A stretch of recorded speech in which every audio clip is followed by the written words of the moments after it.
And 6 o'clock. Town of Ayer Zoning Board of Appeals. Wednesday, October 19th, 2022, 6 p.m. remote participation meeting agenda.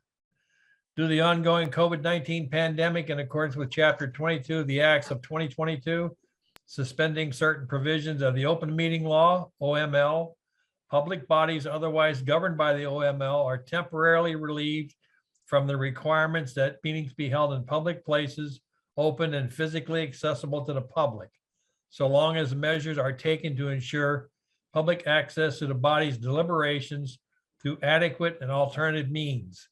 This meeting will be live on Zoom. Public may participate remotely by joining Zoom, meeting ID 857-9728-7177, or by calling 312-626-6799. For additional information about remote participation, please contact Carly Antonellis, Assistant Town Manager at atm@ayer.ma.us or 978-772-8220, extension 100 prior to the meeting. We'll call the meeting to order. First item on the agenda is the approval of the agenda. Make a motion to approve the agenda. Second.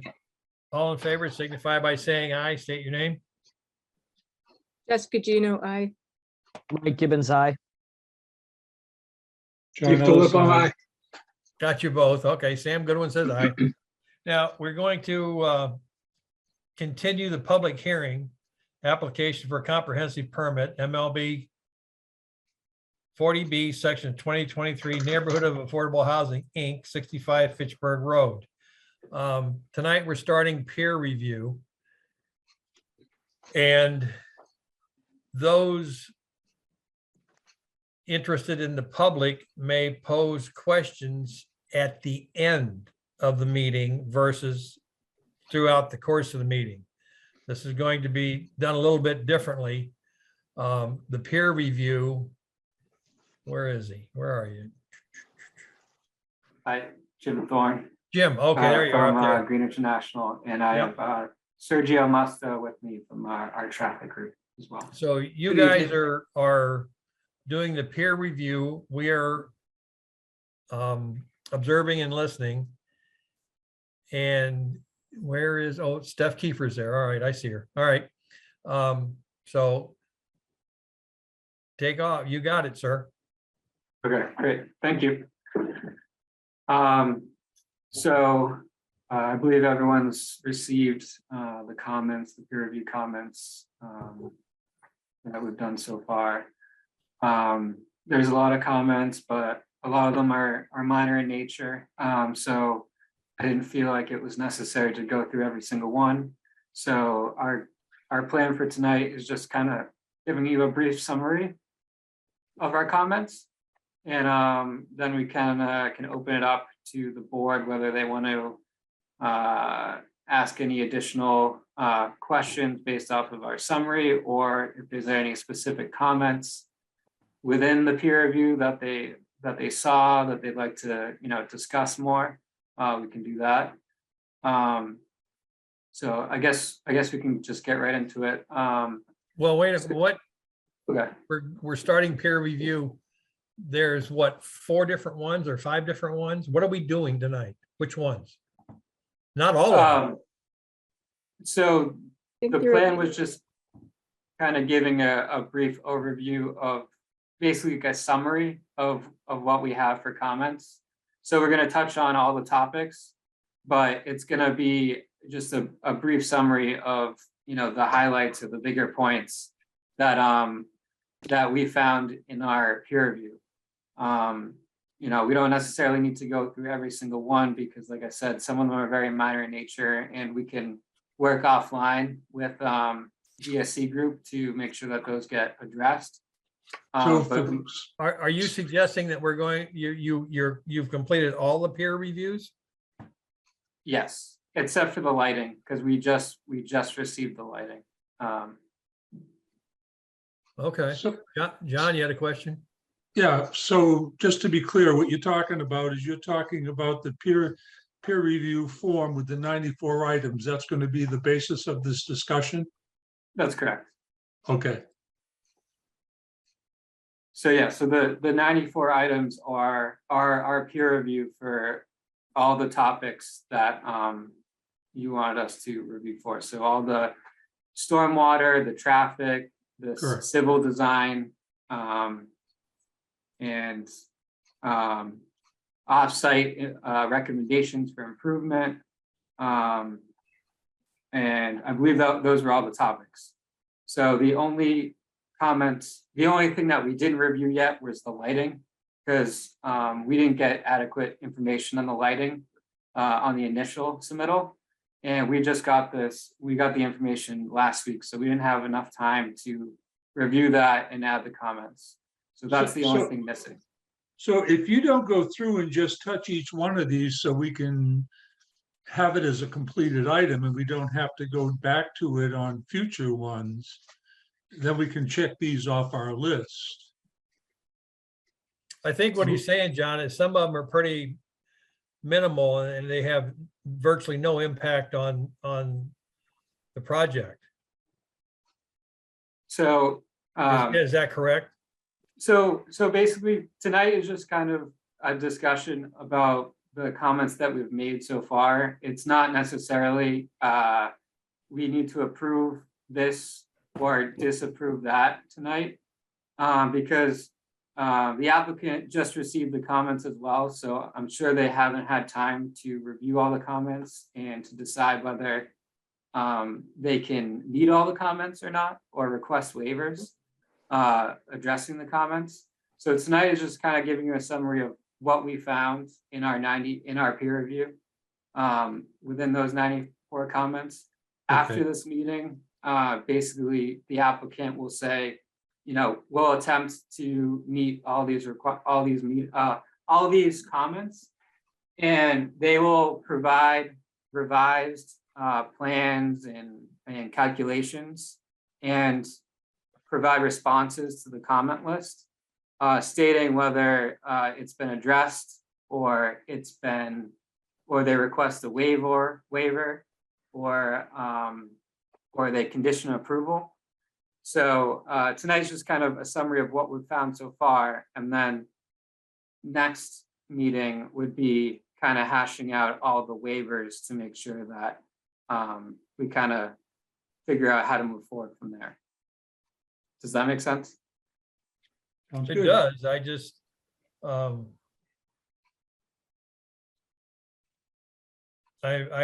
did you use for a basis and determine what's important and what's not? Is some order of magnitude someplace that we should be paying attention to? I mean, I'm looking at the peer review form, and there's I saw 93. So some things, I don't know what you use for a basis to determine what's considered Mr. highlights Chair? and what's considered not. Mr. Chair, Yes, ma'am. can we allow the peer review group to give the overview first, and then we can open it up to questions, just so everyone's on the same page? Sure. I'm just curious as how he got to where we are. That was my question. I believe that, he'll speak to that during the overview. All right. Go on, sir. Okay. Sergio, do you want to start with the traffic items? And then I can pick up after that. So some of, I guess touching a bit with some of the comments being minor, we did find that the study was in terms of trip generation, which intersections were evaluated for impacts, and the parking generation were evaluated using industry practice such as Mass DOT's 2014 traffic impact analysis study guidelines and institute data collected by and provided by the Institute of Transportation Engineers. However, we did notice have comments on a few items in the traffic impact report. On a minor item was providing site distance evaluation, although a speed was existing vehicle speed data was collected for for which site distance evaluation could be built from, it needs to be provided in the report.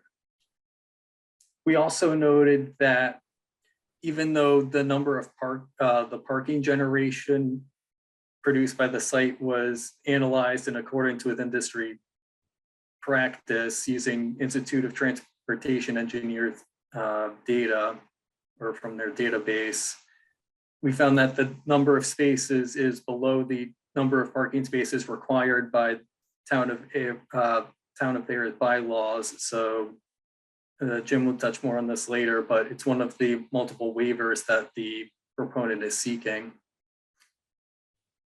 We also would like to request that as part of the trip distribution in determining where trips are being assigned to in the roadway network, that the applicant would provide or at least an overview of the US Census's journey to work data that was used to calibrate the trip distribution. We'd also want to note that at the intersection of Fitchburg Road at Groton School Road, between the future no build condition and the future build condition, the delays on the side street, Groton School Road, increased by approximately 33%. So even though it was considered level of service F, if in the future, if the project is not built, 33% still represents a pretty sizable increase in delay. And our recommendation is if a signal warrant could be conducted by the proponent.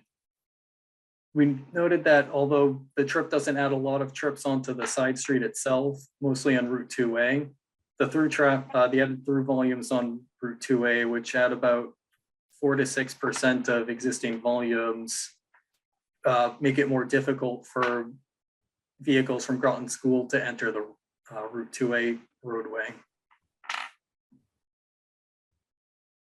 There was also, we'd also like the applicant to confirm if sidewalk is going to be proposed in coordination with Mass DOT and on providing a pedestrian connection to the Ayer Shop and Save supermarket.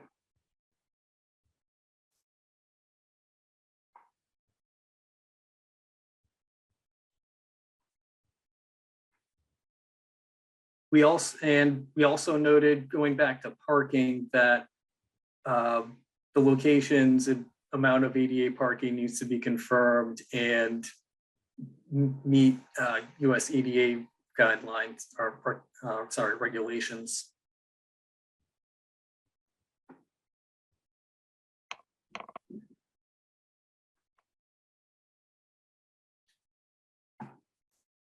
Are you all set, Sergio? Yes. Okay, so I'll pick it up from here. So,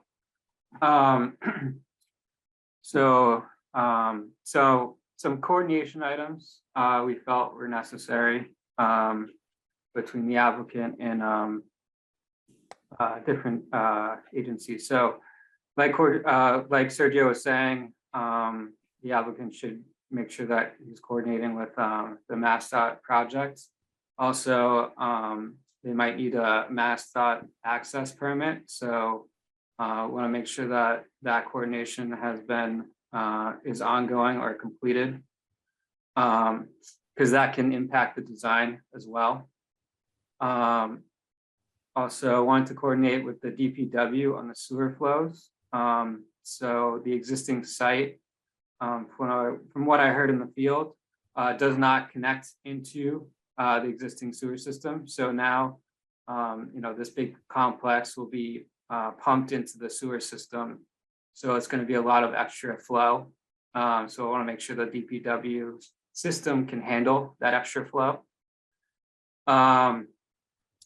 Also on the western portion of the site, on the survey, it showed that the western parking lot encroaches into the applicant's property. And I think that there should be some coordination between them and the neighboring property to smooth out how the two parking lots will be separated and how the properties will be separated. So there can be an agreement between the two. We want to confirm that there's been ongoing coordination with the water and fire department on hydrant layouts, if fire services are needed, if the turning movements have been completed, and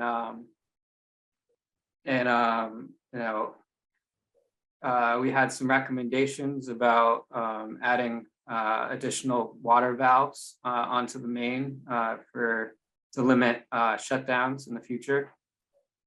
So those are some of the coordination items that we kind of touched upon in our comments.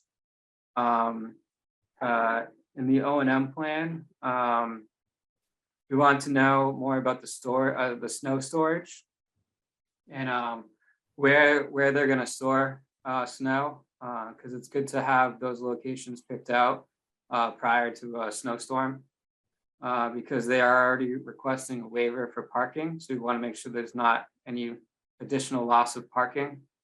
Also, we want to make sure that they're not being snow piles up gradient of wetlands. So locations of the snow is important, and if hauling is necessary, then that should be included within the O&M plan as well.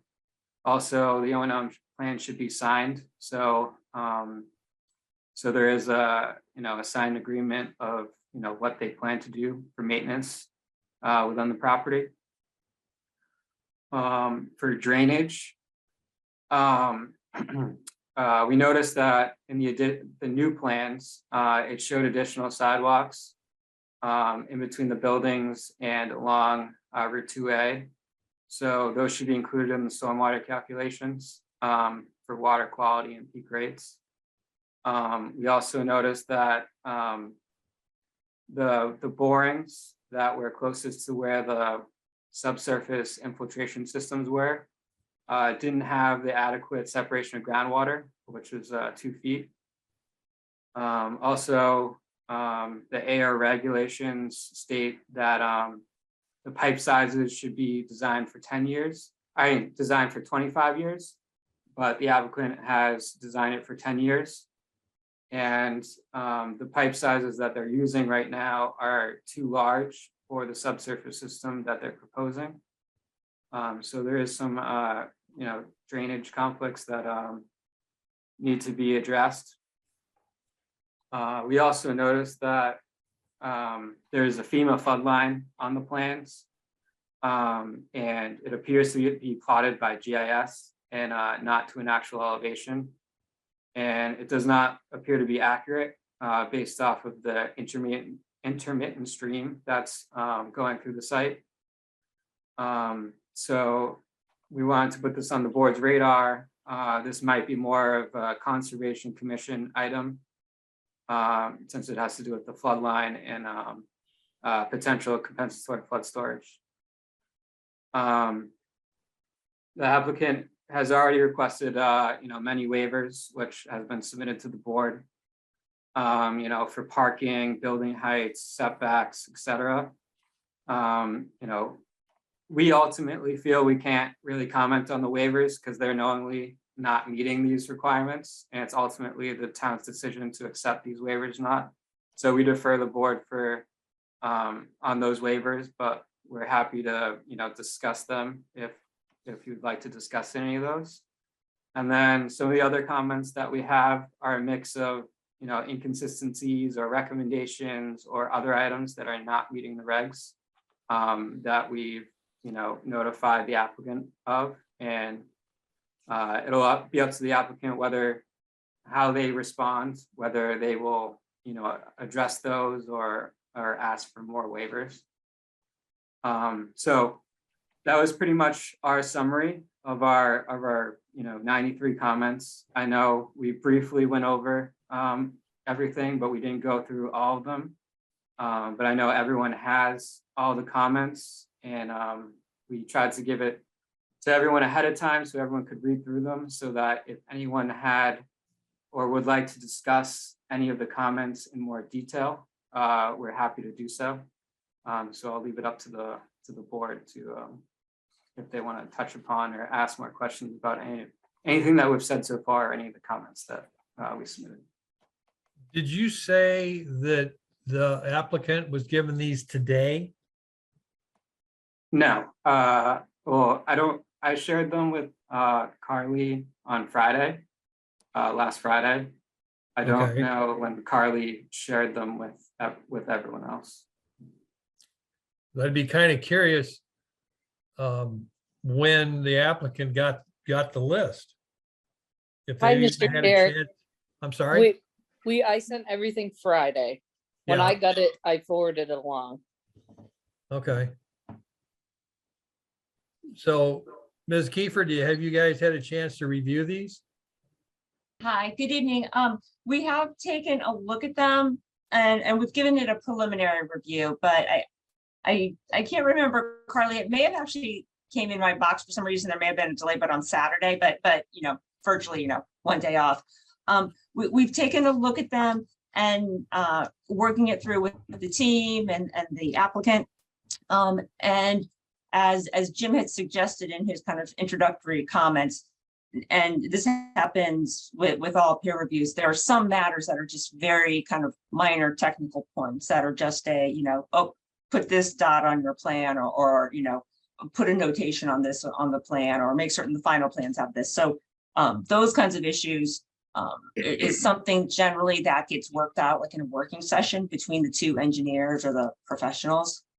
And actually, there was just a brief call earlier today with Carly, BSC, myself, and Green Environmental Jim, just to talk about in the future, to once the applicant's team has had a chance to go through this and work through everything, to kind of have one of those workshops, because what that does is it really, what Green Environmental, what their goal is to do is just say, okay, this has been responded to.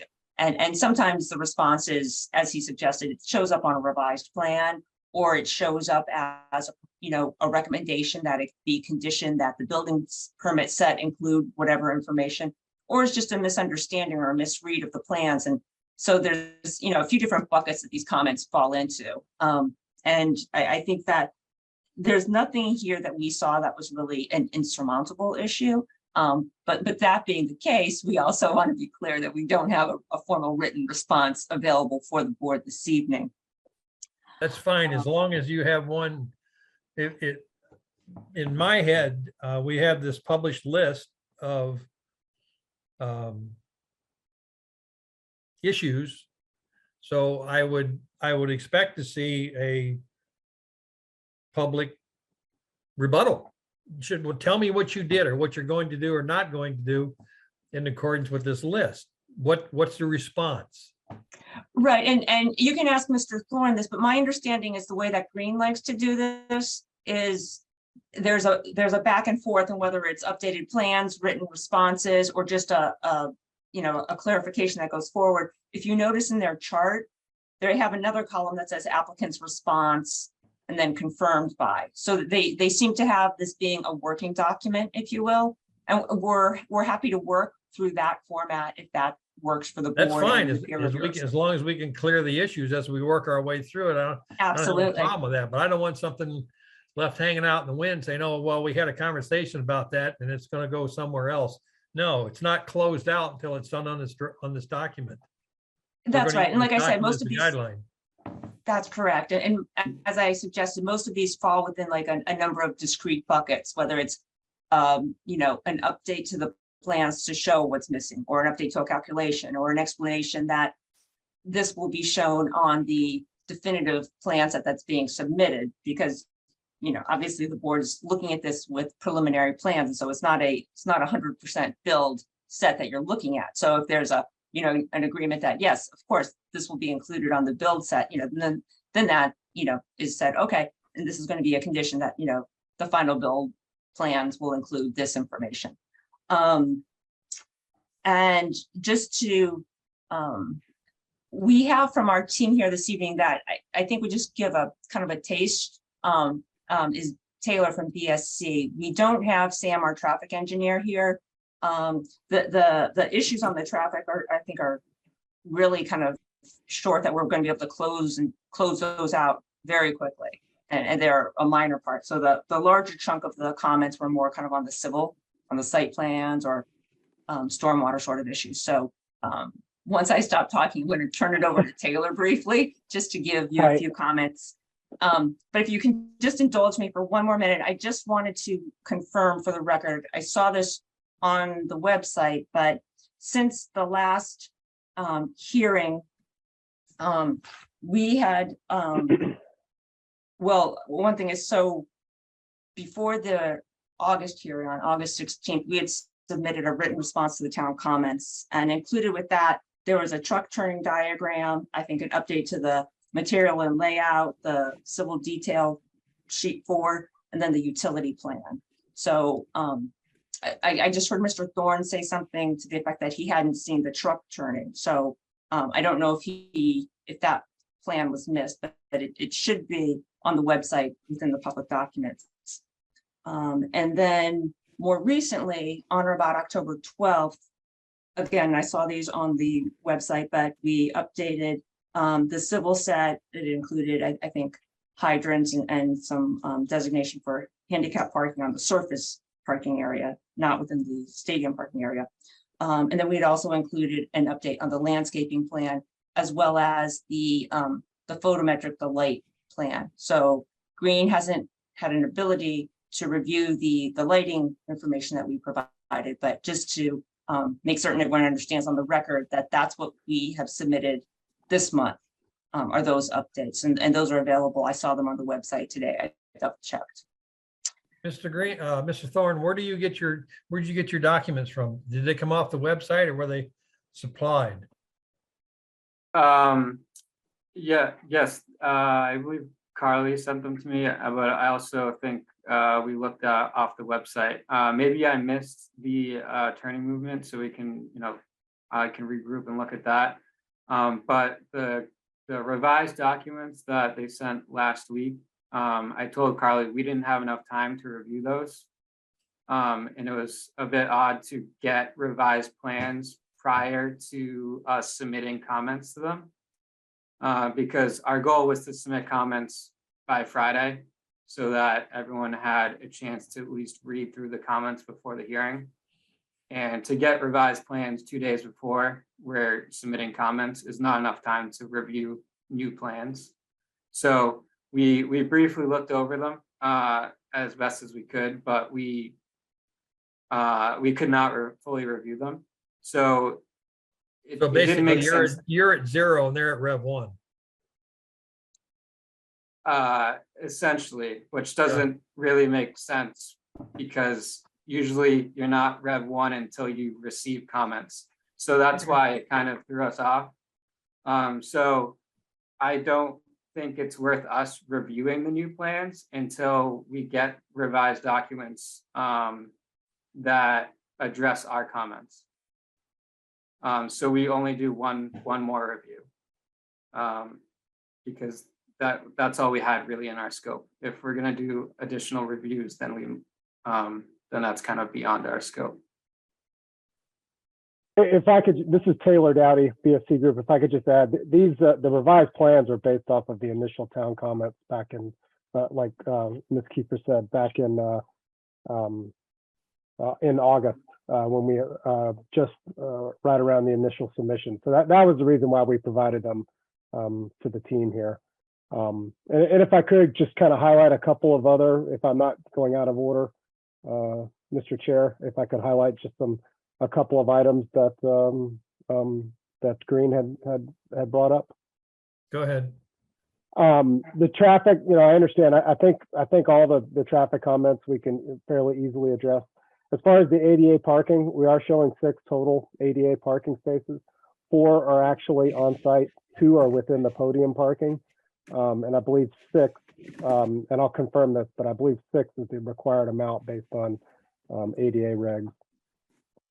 As far as Mass DOT and the access permit, if I'm understanding correctly from Dan and from Mass DOT, that DOT project is an old project that is not really advanced anywhere since, I want to say it's been since 2014.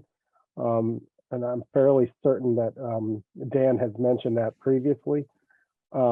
We acknowledge that we do need an access permit. However, typically, and Mass DOT will even tell you this, they typically don't even want to talk to you until all local approvals are in place. So we could request something, and their first response would be to say, please submit your local approval, and then we'll review.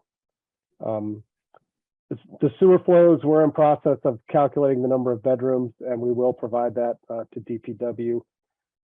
As far as the western parking lot, the encroachment that is the adjacent property does have some pavement that appears to go over the property line, and it is going to be up to them to remedy that. That is an encroachment that I believe, if I'm not mistaken, that the two current property owners need to work out prior to NOAH taking possession of the property. Like Stephanie said, turning movements, we have provided those. Snow storage, those are included with, or they should have been included, and I will confirm this within the plans and the DP and the stormwater report. If they weren't, I will provide those. And then the last thing I wrote down was there's a FEMA floodplain.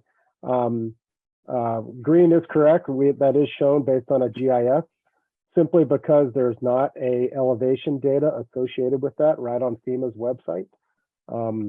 There is elevation data further downstream that is well off the property, but there's no elevation data here. And it really doesn't make sense to do a massive flood study, which would be a massive engineering undertaking to figure out elevations here. It is an intermittent stream. It's not a stream that runs year round, by the way. So it's not, it's dry a good portion of the year. And to kind of back that up, that's kind of confirmed by the fact that we have figured out that this is not good habitat for the Blandings turtle that we had talked about back in August. It's a dry stream. They prefer very wet, muddy, mushy habitat. And the turtle just it's really not good habitat for that because it is a dry area. So that's kind of the quick notes I took based on this. We did talk to Jim earlier today, and Carly was with us as well.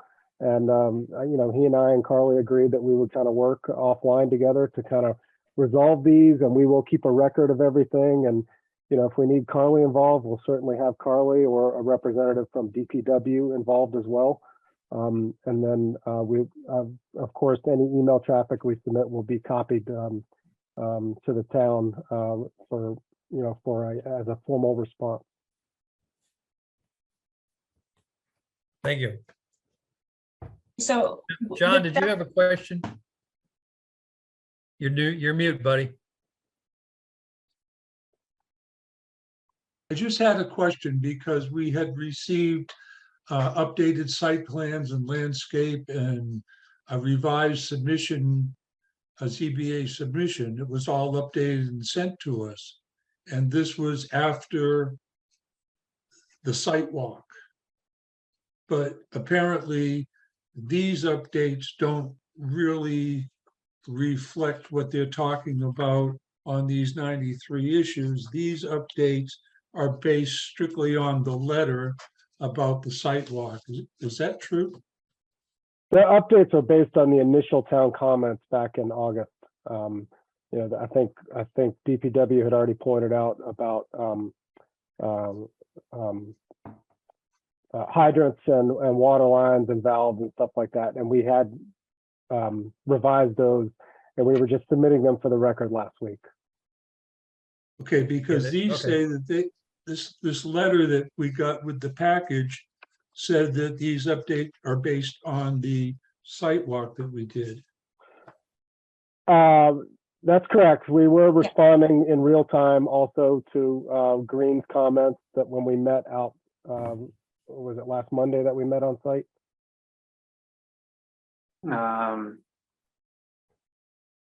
It was last. Okay, but Yeah. it's still just not complete yet. You're still gonna have to go through all this other stuff and update the worksheet, and then we'll be good, right? No question. We fully That's acknowledge that. Okay. At what point will your drawing and your package go from proposed to the build? When Well, will you I finalize the drawings? so the typically in a 40B, Mr. Chairman, the drawings, they're not complete build drawings. And so the board reviews them. They're preliminary plans, basically is what the language that 40B uses. And there's then the board within its decision would impose conditions that like a full set of plans need to be submitted, and reviewed prior to issuance of building permits. There may be somewhat of a, like the approved plans and then the final plans. And if you want, I see Paul's here tonight. He can kind of explain to you how, I don't want to presume, to explain how boards typically do it. I know you have a very competent counsel here. So at this level, though, we can update the plans, but the plans that are even updated plans within the ZBA public hearing process, they're not full design build. That's just way too much information kind of on the plans that the town will be reviewing prior to the project being, making application for the building permits. I don't know if that answers your question fully or. Enough. Thank you. Mr. Chairman, did you want me to weigh in on that? Yes, Paul, please. Certainly. So Attorney Kiefer is absolutely correct. Chapter 40B requires only preliminary plans. The way that the process works is they generally get much more substantial than just preliminary before you get to the end of the process before the board. But at the end of the day, they're still not going to be final design plans. So what would happen is the board would issue its decision. It would be based upon a plan set that would be entitled the approved plans. But then in its decision, it would require the applicant to submit final building permit plans and design plans prior to the commencement of construction. Well, they have to issue the drawings before they can get the permit. Is that correct? Before they get the building permit. Correct. Right. Okay. Before they file their building permit application, the standard decision that I have will require them to submit their final plans that have all of the detailed information for Okay. review by the board or town staff or an outside consultant if that is necessary, to ensure that the plans are consistent with what the board had reviewed during the course of the hearing, that they have any additional information that's necessary to be provided, and that they're consistent with the board's decision. So if I understand it, and believe me, I've been in construction most of my life. Industrial, but not commercial. So the same principles apply. So basically, what we're looking at here, the drawings have been revised or updated, as you want to call it, and that means that some of Green's comments are invalid. Is that correct? Well, I think what you're getting at instead is that some of Green's comments were essentially answered before Before they comments were asked. actually issued. Yeah, all right. Right, Okay. and that is, that's not unusual in this process. Okay. And we'll go through, continue the review, and make sure that all of the points that are in the Green review letter are addressed by the end of the process, either through additional plan changes or through conditions in the board's decision, which would then require, to be addressed in the final plans, post-decision. All right. That being said, and I listened to what Mr. Thorne said. He said they only review it one more time. So at what point will they re-review the drawings? Once revised plans are submitted. And it's not unusual if additional review is necessary, that the scope of the peer review would be changed and added to include any additional review. So it's just a typical part of the process.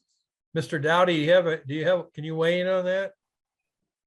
Yeah, I absolutely agree with what Attorney Haverty is saying.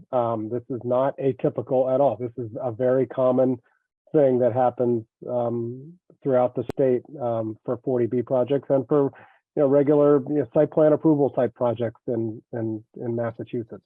It's an iterative type process that sometimes you have with the peer reviewer or the town's DPW engineering department, et cetera, et cetera. This is we will, or in fact, we've already started going through this Excel spreadsheet that Jim had sent over, and we're starting to formulate our responses and modify plans now.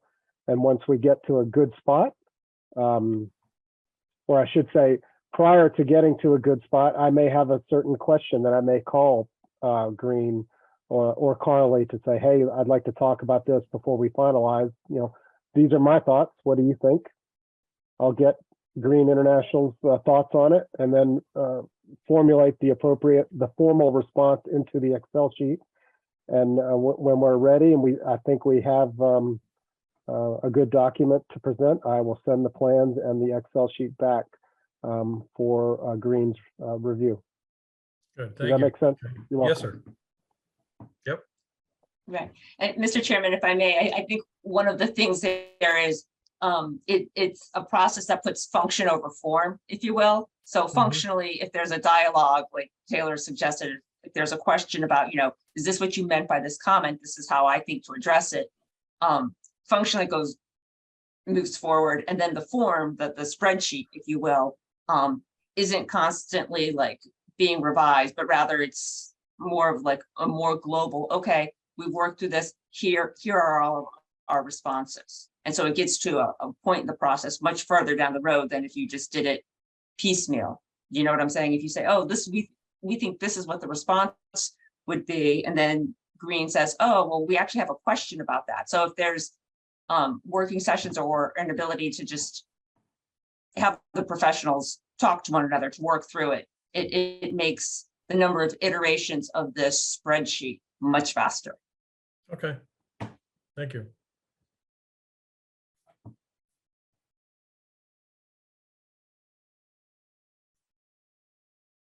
So is there a time frame that we're looking at here for your next evolution? I know you're going to respond back and try to mediate this list, if I use the correct word. And then at some point, you're going to change the drawings to reflect your negotiated changes on the drawings. I'm assuming that's how you're going to do it. And then you'll resubmit to the town. Is that correct? Yes, that is largely the process that would occur. Is there a time frame on that? So I don't want to speak too much on behalf of BSC, so I think Throw a I'll date out there. I'm curious as to what kind, are we looking at December? Or are we looking at? No, I don't think we're looking at December. Honestly, I'd like to kind of wrap up our end of it by end of next week. But to be safe, I would say, this may be a 2-week type effort. All right. And, like I said, in the meantime, I certainly would be coordinating with Jim to the maximum extent practicable. And then we would probably need a week to fact check and review, a week to a week and a half, just to back check and review, make sure that everything was addressed. That puts you on the week of the 15th of November. You'd be Which is fact checked. perfect, right? That's No, our next meeting actually, date. yeah, our next meeting date is November 16th. Is that correct? Yes, sir. So if I understand this correctly, by the next meeting date, we will have worked our way through your peer review list, either negotiated or updated as what we needed to have, and we can start to review again. Is that correct? I think that is what we're suggesting we can do, and Green suggested that works with their time frame as well. So yes. I agree. I think that's reasonable. Yes, Jess? One question I have, and I think this might be also for Paul, is We did, the board agreed to delay the peer review on the conservation related issues. And at what point does that need to be coordinated with the ZBA review? I'm unclear about how we negotiate that, particularly because I noticed on the revised plans that sewer main crossing the intermittent stream is still heading towards the northeast. And that's something that conservation, I know, very, very much wants to look at.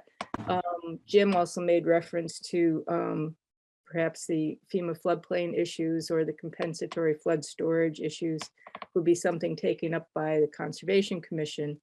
So my question is, should that be starting now while the ZBA is considering it, or is that okay in this kind of process to take place later after ZBA has done its stuff? And as long as we're talking about a process in which the review is being done under the Wetlands Protection Act, it doesn't matter.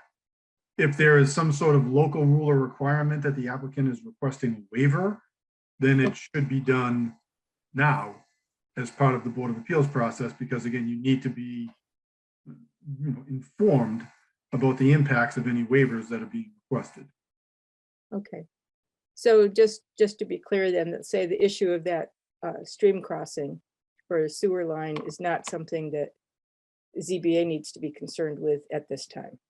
Yeah, so the Board of Appeals would have, any decision that I'm going to draft is going to have a condition requiring the applicant to obtain all other required permits, including an order of conditions under the Wetlands Protection Act. So you would presume as part of that, that the review, would be undertaken as part of that process. Okay, thank you. So at what point would the Conservation Commission be involved? Once the applicant files a notice of intent. They are not required to file that notice of intent while this application is pending. And actually, there is some case law suggesting they're not allowed to file the notice of intent until the ZBA process has completed. I don't agree with that case law, but that is out there in one superior. So they would go to conservation after they finish with us? Correct. Okay. Which is common. Yeah. Sometimes an applicant wants to run both processes at the same time. And sometimes they want to make sure that they're getting their comprehensive permit before they go through the expense of other permitting processes. Okay. Thank you. Welcome. Anybody have questions?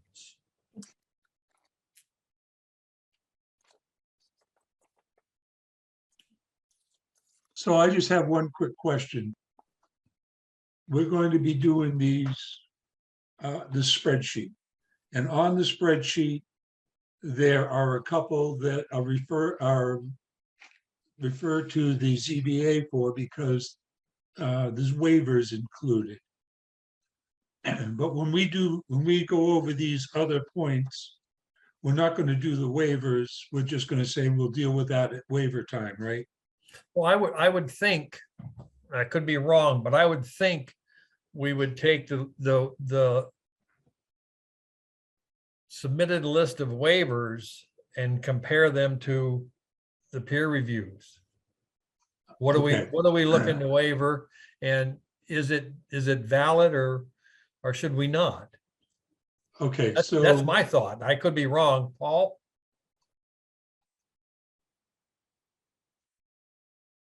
Sorry, I was on mute. What was that question again?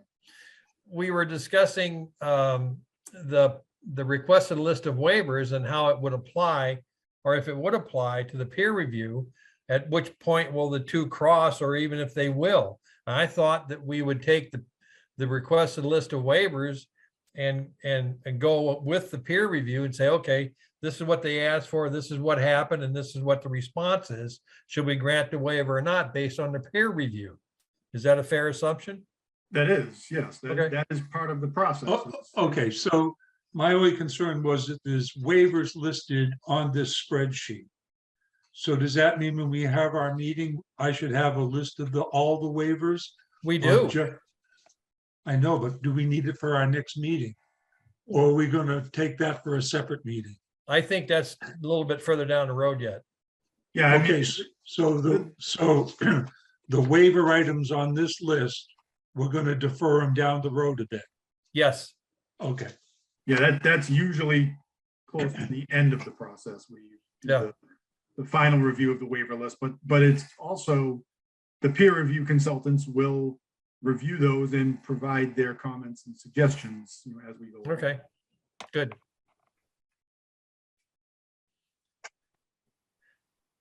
Anybody else? Yes, Jess.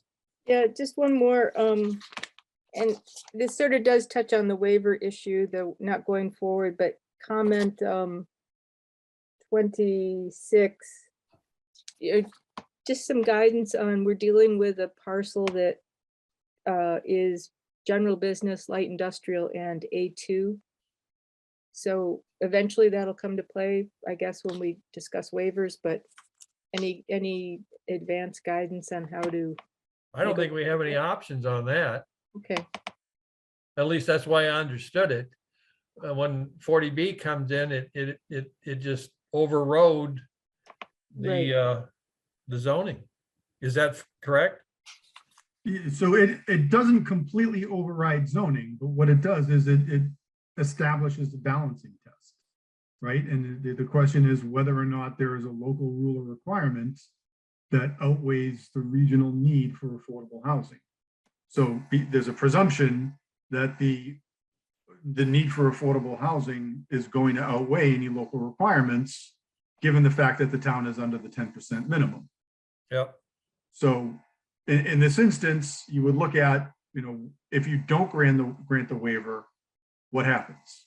Well, since this goes to use, they wouldn't be able to move forward on the project, and it's automatically going to render it uneconomic. So then is there some sort of local concern that outweighs the regional need for affordable housing that would support not granting the waiver here?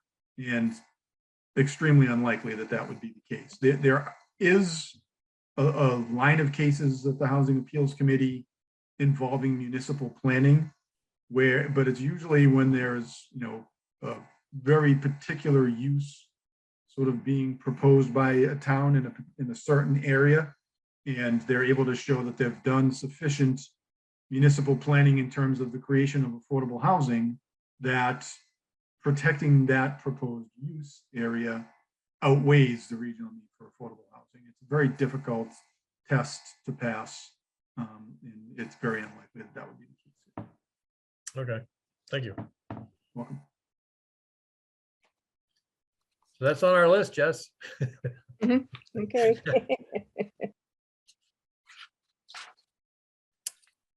Anything else? None being heard, I would propose that we forward. What am I looking for, Mike? We're gonna move the Continue. meeting. We're gonna forward it to the next- Continue it. Thank you. Jesus. Oh, but I was not an English major, can you tell? think you were going to allow public questions or comments at the end of? No one, I keep asking if anybody has any Oh, questions, and I don't think hear. it is. Okay. No, I mean, that was a general question. If anybody had any questions, and I didn't see anybody wave their hands or Okay.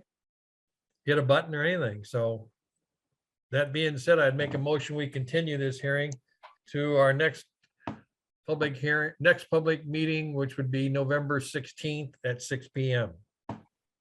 Second.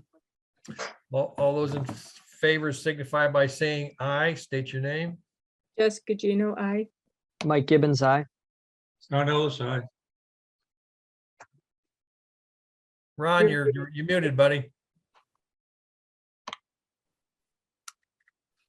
That's a Roger. Go Thank ahead. you. All right, Sam Goodwin, aye. Okay. So motion carries. We're going to continue this to the next ZBA meeting, and we'll take it from there. Thank you, people, for all your participations. Ron had a Thank you very much. question. And I asked Janet to weigh in tonight. You wanted to speak about the 400,000. Correct. Why is that? Well, hold on, ahead. before we jump off the cliff here.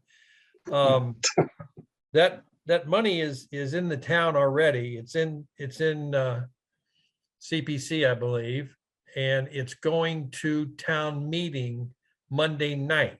So it's up to the town to either say yay or nay on the 400,000. Now, the 400,000 has to be contributed from the town to the project in order to show the state that the town has involvement in this so that it may proceed forward with the state funding.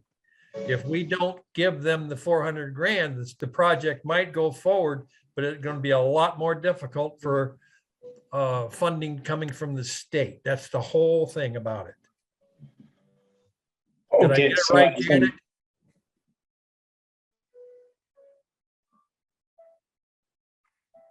Janet, Yeah, I'm sorry. No, I was waiting.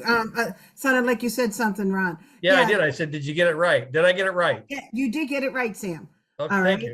you. Okay, and the whole thing too, just so people know, is that 400,000, again, is one of the reasons why we knew that this project was going to start up, that we want to get affordable housing within the town. So again, it shows that the town is supporting the project. And if something does happen, that 400,000, if it's not spent, it goes back to the CPA fund. All right. It's, it's not like it's a check that we're going to hand over. It is something that, we definitely have like an agreement that it has to be used for these items and such.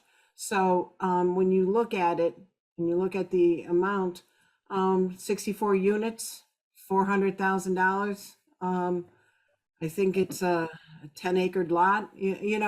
This is an investment that we're putting in to make sure that NOAA's able to continue doing this project, and also gives them the leverage that they can ask for state and federal funds because it shows that there is that local community support. Does that help, Ron? so we have to pay for this project to some degree then. I don't Well- recall this ever happening in a 40B project. Yeah, It's- I mean, I'm sorry, Sam, go ahead. Go ahead. No, go ahead. I mean, we've gone ahead and had CPA funds used for other affordable housing projects. Really, Pleasant Street School, the Nutting Building. We have gone ahead and used those funds because the funds that CPA has to be used for multiple items, not just open space. It's used. Sure. Okay, it's used for community housing. It's used for historical bases and parks and rec. So with that, this is the monies that have been set aside for community housing. And again, this is why it is there for leverage, so they can get a whole batch of other different grants and funding. So when you're saying pay for Right. it, this is, we've done this in town multiple times, that we've supported affordable housing by paying developers, by paying Habitat for Humanity, to go ahead and have these houses, these buildings built. So with that, it's part of the process and part of the monies, if we didn't have that, then it'd have to say that support would have to come out of somewhere. And that's why the CPA funds is great for it. Okay. So this project can't pay for itself. No, that's not the point at all. The 40B project. I don't No. understand the point then. All right, go ahead. No. Go Ms. ahead. Sam. Kiefer, may I ask you a question? It came up earlier today and I thought at the earlier presentation you gave the board, what's the total value of this project? Is it 32 mil? 32 million. I don't think that I said that specifically, but I think that's the range of the cost. 30 to 32 million for the project. Hi, sorry, if I may jump in here, this is Yeah. Annika Lambert from NOAA. 32 million is our current estimate for just phase one of the project. Both phases would be a little bit closer to 60 million. That's Um, okay. That's where it came from. All right. Thank you. Yes, thank you. So Ron, back to what Janet was saying, we're not paying for the project. The project, for all intent and purposes, really doesn't need the 400 grand. What it does is it demonstrates to the state that the town wants this, it is involved in it, and that's the town's contribution to the $30 million job or $32 million job. Who ultimately owns this thing? Who ultimately owns and receives the rents for this thing? NOAA does. It's self-supporting, as I understood it. And Mr. Chair, Noah, I just wanted to remind, the board, as well as the public, that NOAA is a nonprofit entity. Right. So they don't have to pay any taxes to the town then? The town gets nothing from this project? Oh, the Nothing town- other than. We get other than affordable housing, crossing off Ron. the affordable housing. Hold on. Check mark. One at a time. I don't think that's an accurate statement. Mike, do you have something? Yeah. So real quickly, Yeah. I think it's this conversation, while I appreciate Janet's explanation and, this is a warm up to town meeting. Frankly, this is a decision for town meeting. This isn't a decision of the ZBA. No, I understand that. But that being said, the 400,000 is to bring affordable housing to Ayer where we desperately need it. I mean, if we're gonna, I understand it, but the conversation was only prompted because I have to admit this, I couldn't get my head wrapped around it until Janet and I had a long conversation down at the street fair, and then I understood what was going on. And Ron is probably in the same place I was at that point. He wanted to know why would the town need to spend this money? So we just explained it to him.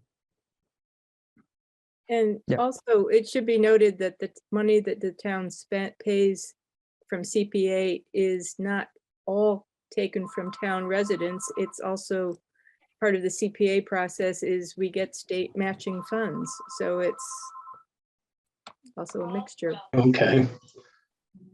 Right.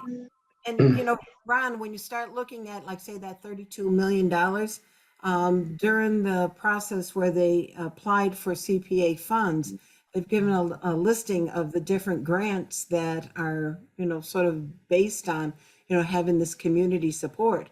So you've got the state, chipping in something like 21, let's see, I'm trying to think, 10 million from mass housing permanent loan, 22.1 million from mass housing workforce. You've got 9.2 from an equity fund, as well as like even small amounts for a passive house grant. It's things like that gives it the leverage, saying, okay, yes, has the town supported it? I mean, ZBA support is one thing, or, town support, but having that 400,000 just gives it a little more meat to the matter of, yeah, the town's putting something up, to make sure that these affordable housing units are created. And when you're saying that nothing comes back to the town, well, you got to remember, this is 106 units that these individuals themselves will be, customers in town. They'll be, residents. They're also possibly, I'm hoping that they're going to be employees of town. Because again, that's one of the things that we want to work for is that workforce housing, that individuals can go ahead and live here and work here. So there's a lot of benefits that come from the town, and I'm going to find out a little bit more because this is the second time I've heard the issues with regards to taxes because of them being a nonprofit. There are certain things that they do have to pay, and I need to find out more. So I'm going to have that as something for town meeting. But yeah, it ends up being a town meeting, yay or nay, Monday night. Does that help now, Ron? It helps, but all right. So just bear with me. Just one more thing. Sure. All right. If we had refused this project, it goes into the nuclear option. What do you call that? If somebody's just come in and willy-nilly does a 40B Unfriendly. project, proposes one. Say that again. All right. It could be argued that at least they would have to pay the whole thing. Nobody would be in the dime, the town or the state for it. They own it and they they would also be paying taxes. I'm just trying to clarify my understanding. I understand and I agree with this is a town meeting thing, and if this comes up in debate, so that's the proper place for the debate, but I guess. I don't know that with regards to an unfriendly 40B, because I don't know, again, this is all still new to me, whether or not an unfriendly means that it's it is a for-profit and they're just gonna come in. Paul, I'm gonna ask you because you've dealt with this more than once. Sure. So just because an entity is a nonprofit entity, it does not mean that they're necessarily coming forward to the town cooperatively. So there could be an application by a nonprofit entity that is an unfriendly 40B. I would note that the Community Preservation Act requires a certain portion of the funds to be spent on affordable housing. So this is money that the town is going to have to expend on affordable housing one way or another, on this project or another. So the question is, what project gets you the most bang for your buck? Okay. Thank you. Thank you all for indulging me. All right. And thank you as If well. I may just, Go ahead, Stephanie. I was gonna say, if I may just chime in on one other kind of 40B nit. All 40B projects, whether it's brought by a nonprofit, a for-profit, they have to have some sort of recognized subsidy. So there is some sort of subsidy, and it depends. Sometimes it's low-income housing tax credits. Sometimes it's sometimes it's through the New England Fund, which is now a recognized subsidy program. But that's part of kind of the jurisdictional requirement for any applicant that there's some sort of subsidy.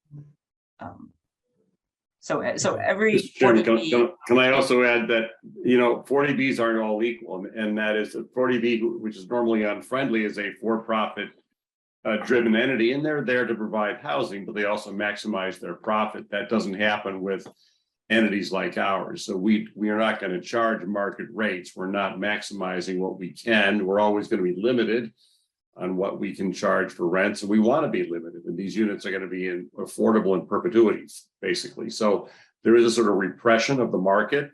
In that way, we'll end up paying a certain amount of taxes as well. So just because it's a 40B doesn't mean everything is equal. And I think as Stephanie just said, and Paul just said, there's a requirement of CPA, which the town voted for, that these go to, terrific uses in the town, which you control and vote on. And one of them is housing, fortunately. And the state does require, and we've used CPA, I think, in 5 or 6 other towns as well. And people put in money, and it shows the state, this is their leverage. They're in favor of it. Financial, sort of putting where your mouth is in a certain way. So, we've gotten 1.3 million from North Andover, 900,000 from Hollis and some other places. So 900,000 from Taunton. So people do, with towns, when they're able and willing, do put in, and it means a lot actually to the state. Thank you. Hope that helps, Ron, but I get your question. Okay. Thanks. All right. I think we pretty much beat that horse, didn't we? Mr. Chair, Pauline has her hand up. there's a Who does? question. There's a Pauline. question from the Pauline. Pauline's Thank iPad. thank you, Mr. Chair. Sam, I've been dialoguing with Janet for a while on this project, especially about the CPA contribution. Mhm. Please take a look at the Willows project that I served on the Comprehensive Permit Committee for. There was money contributed from CPC. I don't remember the details, but please take a look at that. Carly should be able to provide you the documents so that on Monday, the 24th, there's an historical reference for having done this on a 40B project. I Okay. think you will have an easy time persuading town meeting, but it wouldn't hurt to have that information to show that the town has done this before. Okay, that Thank you. sounds good. Yeah, Ron, Michael. you may remember, I think we were I on don't CPA remember together. contribution, just forgive me there. It's a long time ago now. It but, sure was. I Okay, agree. that's, yeah. Mhm. Thank you. All right, thank you, Mr. Chair. Thank you. Michael, are you at the town meeting Monday night? I will be up. Thank you. if someone questions us, you're gonna have to respond. I'm out of the country. No, I mean, no problem. And again, to me, this is less of a zoning board of appeals issue, this $400,000 CPA funding piece. Yep, It's not germane to what we're doing. no. And, you know, how I feel about it personally, one way or another. You know, if somebody has a question about our process and what we've gone through, I'm happy to respond to it. But go ahead, Ron. Thank you. Only, Mike, I'm just saying that we as a board, we're trying to do the best for the town, which includes to, you know, to understand all these, you know, the buy-in, I now have a better understanding about and all that. You know, it's not completely out of our purview. It is actually. I agree that no, it's, we should be informed of this. I mean, even if it's out, you know, I'll admit to personal ignorance about it then. That's fine. But I want to feel good about what we're doing, you know, and I think we all should feel that way. So. We do, and we knew what it was going to happen, but like I said earlier, I didn't know why, and yeah, Janet took the time to explain. Yeah, it to me. okay, all right. Yeah, Well, this will be Ron, good practice. Just to be Go ahead. clear, Ron, I think it's a good point to raise.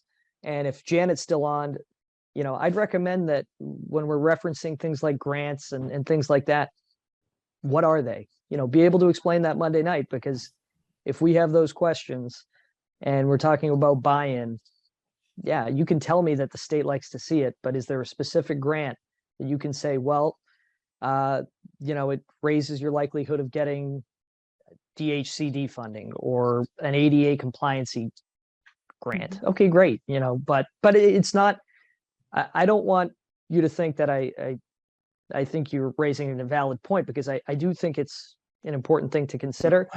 I I'm just think for what we're doing, it's, you know, town meeting is going to take this one way or the other. Yep. Okay. And Mike, that is one of my slides. Great.